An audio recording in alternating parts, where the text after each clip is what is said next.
അവലും എള്ളും ഉണ്ടെങ്കിൽ നല്ല ഹെൽത്തി ആയിട്ടുള്ള എണ്ണയിൽ ആ പലഹാരം തയ്യാറാക്കി എടുക്കുക. അപ്പോൾ അതിനായിട്ട് ഒരു കപ്പ് അവിൽ നല്ലപോലെ ഒന്ന് ലോ ഫ്ലെയിമിൽ വെച്ചൊന്ന് വറുത്തെടുക്കുക. അതിലോട്ട് ഒരു അര കപ്പ് അളവിൽ ചെറിയ നാളികേരം കൂടെ ചേർത്ത് നല്ലപോലെ ഒന്ന് വറുത്തെടുത്തതിന് ശേഷം ഒരു പ്ലേറ്റിലോട്ട് മാറ്റി കൊടുക്കുക. അതിനുശേഷം നമുക്ക് ഇതിലോട്ട് സെയിം പാനിലോട്ട് തന്നെ ഒരു 1/4 കപ്പ് അളവിൽ എള്ളും കൂടെ ചേർത്തൊന്ന് വറുത്തെടുക്കാവുന്ന കേട്ടോ.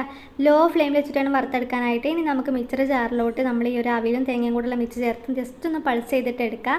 ഒരുപാട് അങ്ങ് പൊടിച്ചെടുക്കരുത് കേട്ടോ. ഇത് നമുക്കൊരു ബൗളിലോട്ട് മാറ്റി കൊടുക്കുക. ഇനി നമുക്കിതിലോട്ട് എള്ളും കൂടെ ചേർത്ത് കൊടുക്കുക. എള്ളും ഇതുപോലെ തന്നെ ജസ്റ്റ് ഒന്ന് പൾസ് ചെയ്തെടുത്താൽ മതി. ഇത് ഈ ഒരു അവിലിൻ്റെ മിക്സിലോട്ട് ചേർത്ത് നമുക്ക് ജസ്റ്റ് ഒന്ന് മിക്സ് ചെയ്ത് മാറ്റിക്കാം കേട്ടോ. ഇനി നമുക്ക് ഒരു പാനിലോട്ട് ഒരു അര കപ്പ് അളവിൽ ശർക്കരപ്പാനി ചേർത്ത് കൊടുക്കുക. നല്ലപോലെ തിളച്ച് വരുമ്പോൾ നുള്ളു ഉപ്പും അതുപോലെ തന്നെ ലോ ഫ്ലെയിമിൽ വെച്ചിട്ട് നമുക്ക് ഈ ഒരു പൊടിയും കൂടെ ചേർത്ത് നല്ലപോലെ മിക്സ് ചെയ്തെടുക്കുക. അതിലോട്ട് ഒരു ടീസ്പൂണോ നെയ്യും കൂടെ ചേർത്തൊന്ന് ഇളക്കിയെടുത്തതിന് ശേഷം നമുക്കൊരു ബൗളിലോട്ട് മാറ്റിയിട്ട് ചെറിയ ചൂടോടെ തന്നെ ഉരുട്ടിയെടുത്ത് നമ്മുടെ റെസിപ്പി ഇവിടെ റെഡിയായി. അപ്പോൾ വീഡിയോ ഇഷ്ടമായ ലൈക്ക് ചെയ്യുക. ഇതുപോലുള്ള വീഡിയോസിനായി ചാനൽ സബ്സ്ക്രൈബ് ചെയ്ത് സപ്പോർട്ട് ചെയ്യുക. Thank you for watching.